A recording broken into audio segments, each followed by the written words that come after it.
So it's welcome back to the Perspective for Life YouTube channel, and we're continuing with relationships. Welcome, Alix. Oh, thank you, Ryan. Welcome Cool. back. What are we talking about today? Well, I'm picking up on what we did in workshop on Saturday, which was Better Together. It was all about improving our relationships. It's what I love to talk about now, and definitely within the concept of Better Together and that workshop.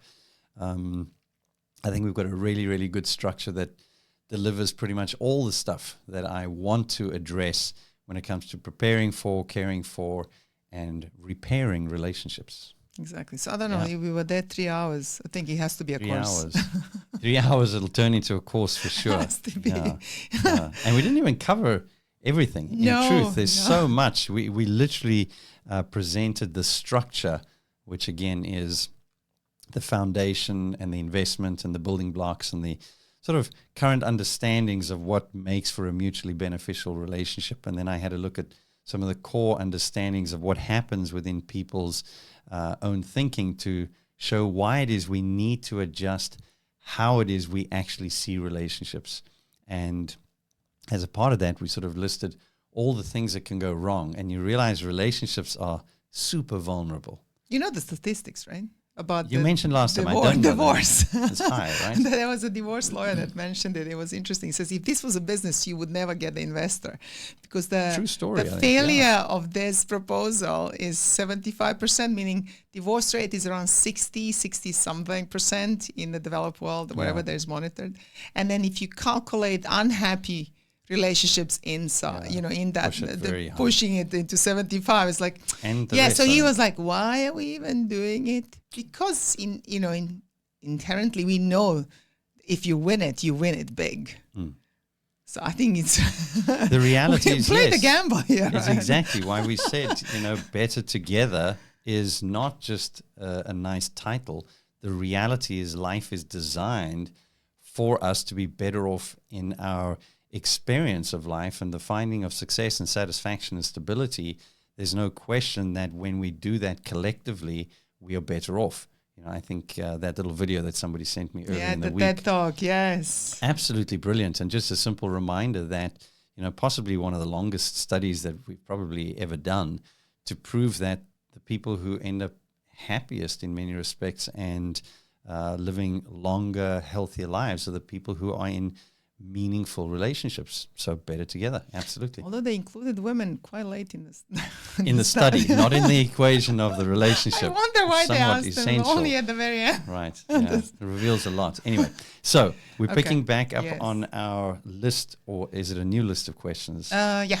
It's a new list. Well, it's not a question. We're going to talk about something. So I picked up something in the workshop that you, as someone would pose a question, quite often you had to reframe and clear up a little bit what they wanted to ask. Yes. And then I realized, and there was a specific question in case where with the best intention, the language used was very triggering. Yes, in fact, as I was thinking about it, and in fact, if I can touch on that for a moment. So it was a lady who was saying something with really good intention. The intention, and we all understood what she meant. Her intention was so good in many respects to excuse some of the things that her husband did in the way that he did them, but the way it was phrased was such that it could be easily interpreted as condescending, as judgmental, which was not her intention. So it was coming from grace, actually, but it was sounding quite harsh and exactly, which highlights the importance and again of communication. Yes, it was very triggering. The moment she said it, I'm like, wow, if he hears that, the conversation is finished. Entirely lose the goodwill, entirely lose the good intention. And again, she's doing a good thing, but again, the moment something sounds condescending, the moment it sounds like I'm doing something here because you are like no good, and I know better. Then you're in big trouble. So So choice of words, and I know you emphasize this a lot. And it just shows that we the examination, self-awareness, and the choice of words, because people don't read mind. We mentioned this many times. They really react to what you said, and they think you chose the words very intentionally. Very intentionally at that time. And this is why it's personal. Yeah, absolutely. And this is why we don't investigate further. Because of all the words that you wanted to say, all those things, you chose this, weren't you aware? And this assumption, you knew it's going to insult me, you knew, and so now I'm leading to self-defense. And right? oftentimes, the more the person tries to backpedal by saying, that's not what I meant, that's where we lack grace in conversation. I think we're much better off if we're having a conversation where we get it, we say something with good intention that might come across poorly, where if the person said, hey, I just want to clarify, was that what you meant? No, that wasn't what I meant at all. In fact, I meant the exact opposite. I probably need to be a bit more careful about how I present that. And if we give ourselves and each other that little bit of space in communicating, we'd go a long way in avoiding that personal sort of sense of attack that leads to such rapid breakdown. But I noticed that, and there was a question on Monday mind map conversation. Why are we hardest on those who are closest? And I interpreted it a little bit differently than that was asked. But the closer we are, the more invested we are, yes, the that's more one of the reasons. sensitive 100%. we are. Because assumption is you should know me by now. 100%. You should know that will hurt me. That's why you should, right? Exactly. Absolutely. So from you, I never expected that to come, right? Because I am the most vulnerable with you, right? So I'm less guarded with you. You have more ability to hurt me because I am more myself. Yep. So I think that all comes in. And so the conflict is quite easy to come in. There was a couple that came to, I was listening to some therapy session, and there was a couple, and so he suggested something, and then she said, that's a stupid idea, and continued. Now, when she continued, she elaborated on something else. She kind of walked away, but the moment she said, that's a stupid idea. She lit the fuse. That's it. And he literally, and they asked him in a session, did you hear anything after that? And he said, no, I didn't. 100%. And that was absolutely, it didn't matter what she said. And even when she apologized, she said something. You made me now more sensitive. Like it actually left the mark. It's usually he didn't now want you to say, well, there's a way to reset this button because you explained yourself. Yeah. He did think that those kind of continuous little bruises or paper cuts ongoingly eventually bleed you to where you're just exhausted. You just can't. Absolutely, which is why, as I said earlier, the moment something like that comes up, had he said, hang on a second, sorry, what did you just say? Right? If he stopped her in that situation. To catch said, herself. Stupid. What did you mean by that? Did you suggest I'm being stupid? No, that's not what I meant at all. I meant it's a silly thing, and I'm not trying to downplay it. I'm trying to say it's something that shouldn't be tripping us up. However the person translates that, if we extend the, hang on, let me stop you. I just want to clarify what you meant. Or we're saying, oh, you seem to be affected by what I said there. Let me clarify what I meant.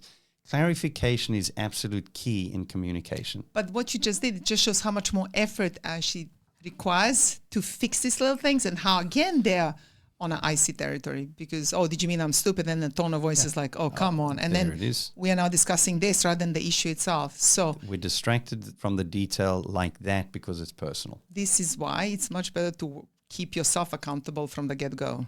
And to possibly start in a conversation saying, we're talking about something that's not rehearsed. We're not talking, even the conversations that you and I are having now. Yes. I make a point. When you lift the paper and you say, I don't want to hear. I want you to ask the question and have the conversation as organically as possible, because I'm not going to be able to answer necessarily everything with a 0.1, 0.2, 0.3, 0.4 exactly the same. This is a conversation that wants to communicate an overarching theme or message. So even what we're talking about now, if we take away some of the things you listen to, take away from the workshop, the idea is communication is key. And out of the building blocks, it's number 4 on the list. It's vital. We could spend probably the entire week discussing how important communication is, and is it about the words? Yeah, sure, it's about the words. Is it about the tone? Is it about the posture? Yeah, that all plays it all plays a role. So being willing to say, again, this is not a script. This is an an exchange of information that I might not communicate exactly as I mean. Maybe the thing that, even if this particular conversation turns away, simply let us be willing to extend kindness and grace in the conversation, knowing that we are probably not always going to be able to communicate what we intend as well as what we like. And that may well be the same for the other person. So if we open that up a little bit to say, hang on a second, let me say that again. This is what I meant. This is what I'd like to mean. And we're willing to accept that the person is going to correct themselves for the sake of the communication, not backtrack for sake of saying something that really, they did actually mean the other thing, but now they see that that's a problem, so they're going to backtrack and say something else. We need to believe and be willing to believe the best. Okay, so should I go back to... What was it? Yeah, what was on the list? So I like that, by the way. It was an intro. Yeah, good intro. So I know you mentioned quite often that the reason really we go into problems in the relationship is poorly resolved conflicts or difference of opinion. And then that leads to conflict, and then that fester because we assume and build up assumptions, and then there's a clarity problem, and then we kind of...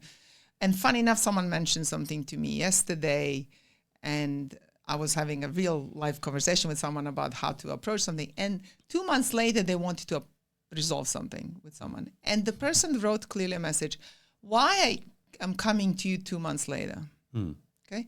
It was hurting so much that I couldn't talk. Mm-hmm. And I think that is quite often you see this, that people go in a silent, you after a conflict, we go in a silence and we don't want to go back because it was so painful that almost we want to avoid that pain again. And resolving conflict or not allowing it to fester, it actually takes a little bit of courage to go back earlier on and address it, because quite often we know we should talk about it, but it really hurts. You feel so vulnerable that you don't know what to say. You already feel tired, the conversation, you almost feel the end of it. You can't predict now the other person, and you're now in an open stage of pain. So you can't predict the other stage. So anyway, so that means conflict really, it's quite loaded. Mm-hmm. So resolving it, knowing how to resolve at any stage of it, really, it's amazing. So I know you claim, and I know, well, maybe not the way, but that conflict can be resolved at any point, really, at any stage. I do believe that conflict can be resolved at any stage. And the sooner it's resolved, the better. And the more solidly it's resolved, the better. In other words, something might take long. However, we end up in agreement. The key concept when it comes to resolving conflict is we end up agreeing on something more than we disagree on something. That might not mean that the specific issue is something we agree on, but we find something more important that trumps in many respects that disagreement, and that brings us back together. Ease of relationship is usually when we agree on things and we enjoy things in the same kind of way. What that means, again, is we have things in common, and the things in common typically make for things to be easier. So the moment disagreement is there, well, there's something we don't have in common. And the natural inclination we have as people is to cling to our things because they're our things, whether they're our thoughts, whether they're our beliefs. Yeah. And also because if we're convinced about them, we believe that in order to be successful in life, I have to have accurate information. So if I've examined it and I think this is accurate, I'm right here, then the natural tendency is the moment somebody contradicts that is I need to defend this position, because if I relinquish the position and agree with them, I'm going to end up with something that isn't going to give me the desired outcome. So we look at that and we realize that's what underlies the tendency to argue to the point of agreement. The point is argument seldom brings about agreement. It usually is going to inflame conflict. So what we want to do is we want to look at it and say, there's clearly something we disagree on. Bring the clarity. What is it we're actually focused on? And let's be clear, this is not intended to be a personal attack, right? I'm sure it's personal simply because every disagreement has a personal element to it. Of course. You're saying I'm wrong and I'm saying you're wrong without trying to say you're wrong. It's just we can't both be right necessarily. And with that understanding, we can take a breath. Okay, so what is it we disagree on? And so we can have a conversation or a dialogue that allows us to inform one another of our particular position in a way that we might say, you know what, I never thought about it like that. Or, yeah, I didn't know what you just said. There's information there that I didn't have. And based on that information, that makes sense. Yeah, I agree with you. This is why I use this concept a lot in discussion. I say, as far as I can tell, or with the information I currently have, this is how it seems to me. That's an indication that with the information as I've processed it, this is my conclusion and this is why. So when somebody comes then and brings some new information and I'm not planning on taking it as a personal attack, that new information, I'd say, yeah, I've thought about that before and I still think this. Or I didn't think about that. I didn't know. Therefore, I can adjust my opinion. And we find, can we arrive at agreement on the detail? And if we cannot, because there are times when we're just going to say, you know what, I just don't see it the way you do, even though we've discussed it. Okay, can we agree to disagree? And what that basically means is there something preferably that we recognize that we agree on is more important to us than having to be aligned on this particular subject? And if we're able to do that, and that might be something along the lines of, I'm committed to our common goal. And right now, we're still going to go there. And this particular thing is not, going to influence that. So I'm happy to set it aside. And I'm happy to be able to sit in a conversation and say, this person believes that and I believe this. And we've discussed it. And, I can probably understand why they believe that. But this is where I'm at. And we can then get along very, very well with people on the common ground or common goal that we do share fully, right, or sufficiently to allow us to move on with differences. And that's where we might say it's those kinds of differences that add flavor to relationships. Watching somebody else do something, enjoy something that I personally don't think is a great thing to do, I might just appreciate the fact that they enjoy their preference. And we might agree that there are times when we're going to yield to one another purely on the basis of, I'd like to see you smile. Yeah, a few things that crossed my mind. I think I mentioned this before. Preferences to me are just really not in the right and wrong at all. Yeah, they're not. So difference there is just really something that people like or not like, but they're not the ground for big conflict. At least they often are, but they need not. Because I think values should be, because on the values you decide probably the decisions that have the biggest gravity means consequences in life. But something you mentioned, and I spoke with the person who was trying, they had quite a live conflict. And I said, as you're going into this conversation, are you willing to change? Mm-hmm. Are you open to change? Or you just hold the fort? You're coming in to just say what your things, because there's pointless. This discussion is pointless because you will not listen to anything. You are not open. Everything will be already in a cookie cutter of what you decided in advance. So there's no real curiosity here. You're coming in to accomplish what? Yes. So what do you really want? What is the end goal? What would be successful? So we discussed a lot, and then it's unbelievable. There is clearly something that was unfulfilled on this person, and this person just said, but I felt so hurt, and I just want that person to hurt too. Mm-hmm. And actually, when you peel it off so there's a really contact with self that you have to go, what do you want from this conversation? Why are you going in? And all of these little preps. What's the purpose? Yeah, what's the purpose? Yes. What do you want? Really from yourself here, and what kind of person is coming into this conversation? Is it angry? You're going to be angry in this conversation. Okay, I don't want to be angry. Okay, why you don't want to? Because I'm going to say, and then, so what kind of it? What would a kind person say? Okay, but I don't want to be kind. She was not kind. And then, and so we had, but this little simulation exercise softened completely just the whole initial one-sided view. So preparation for a conversation is good. Preparation does not necessarily mean on the basis of what you're saying, letting me get all my facts in order to attack. No. Preparation might be my attitude. Exactly. Preparation might well be along the lines of, I want to go and listen. Thanks for that, by the way.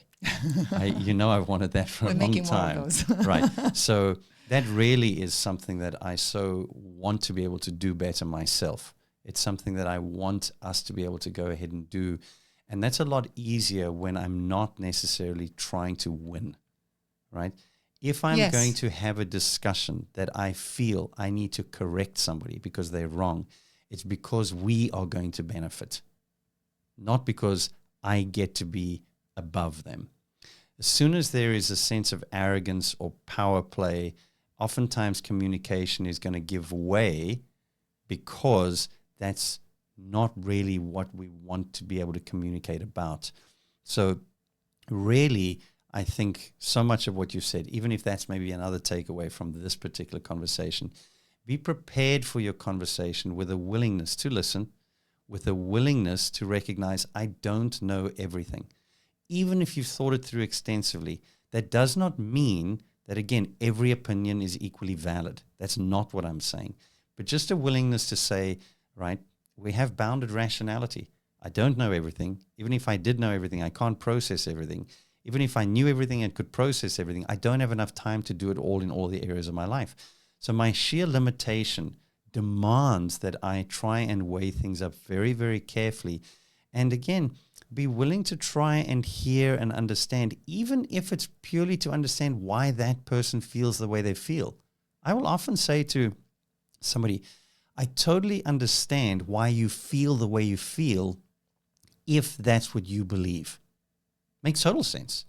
If I believe something, right, and I'm wrong, my feeling is going to reflect my belief, not that I'm wrong. My actions are going to end up with consequences that reveal I was wrong. And that's oftentimes what we're trying to prevent through our conversation. But there are times when I think we need to step back and say, I'm not going to try and argue a case here in order to be right for my identity, in order to win, to prove my superiority, or to go ahead necessarily and tell you what to do. I might step back, convinced that you might be incorrect, but give you the freedom to act with what you choose. So there's a wisdom that's required there. And what I mean by that I just said now is probably related a little bit more specifically to a relationship with a child, right? In fact, my daughter said that to me on Sunday morning. She said, Dad, I know that at this particular point in time, you could probably help me feel better and you could probably explain it to me. But there's a time when, I actually don't want to hear that. I just want to be able to feel what I feel and get on with it. And I'm like, okay, I can accept that in many respects. Now, in my opinion, again, I can show you how that works and I can answer and do the very thing you don't want me to do. And she said, I know you can. It'll probably work out better, but this is something that I want to experience for myself. I disagree with her, right? I think, well, you've got plenty of time to learn the tough decisions, take the easy wins. But I respect her enough in that situation to say this is a sort of massive life decision or anything. So I can step back and I can open the way. And she communicated that to me clearly with information that I disagreed with, but I could respect and didn't have to win. So that's off a little bit, but it sort of speaks to some of the stuff we're talking about. Something I read recently, actually the book that I'm reading now, Nonviolent Communication by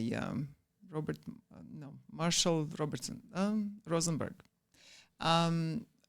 There's a little, just the window there, it says, people or others, your feelings are actually triggered by others, but they're not the cause. They give you a stimuli. Other people give you a stimuli for your feelings, but they're not the cause. Quite often...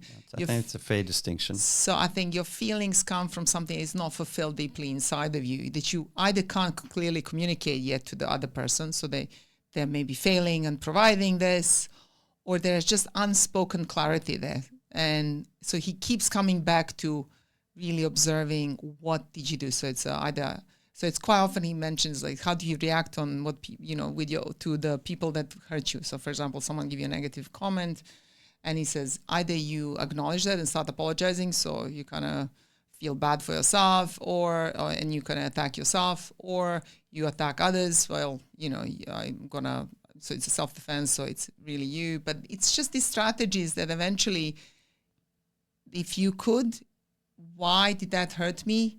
And then what did this moment would I say? Well, I would appreciate if you would next time, I appreciate the comment. The comment would be much more productive if you gave me a clear guidance on this and this and this, which funny, we discussed on Monday.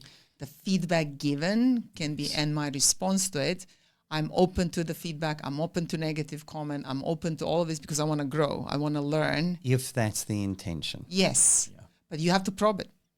Fair. So I can still have agency. What is interesting, I can at any step have preservation of agency to get more and then make better decisions down the line. I think that's an important thing for us to end on. Wherever you're at in that position, as we discussed, whether it's early on in a conflict, mid-conflict, after conflict, in that 2-month cooling off period, yes. Whatever else it is, there is still something you can do. It's true. Now, whether that part that you do resolves everything or not, well, that also will depend on the other person. But you can't control that. I can't control that. I can only do my part. And willing to do that is going to give the best opportunity for us to basically resolve the conflict or reduce the conflict or learn through the conflict or allow ourselves to even come closer together beyond the conflict. And those would be the kinds of goals. So what would your summary be? Take something away from the conversation now that you could leave for somebody who's listening. What would you say? Anything. Oh, wow, we spoke so many things. Yeah, so that's why I say something. I think for me is coming into this monitoring of self, really self-accountability. I think for me is very important. Every conflict, hearing yourself and paying attention to the other party, but being, that listening part and observing what's happening. So that really self-awareness at all time. I think that just makes me more accountable. So because I can change the course of conflict at any point with a better choice of thoughts and expression. So if, at any stage of conflict, I think I can, as I said, I can preserve some agency and correct, or at least get myself better and correct what I did. So, yeah, I think just more present, more awareness of self at any stage. I think that's brilliant if we could work on that. Yeah. Cool. Thanks, Melise. Thank you, Ryan. Have you got your list? We're going to another one. We'll pick something else. This was a warm-up for okay, this because we warm-up. Discussed what can you really do? And I was like, this is the list. Well, I guess you're going to have to wait to find out what was next on the list, as will I. Thanks, Melise. Thank you, Ryan.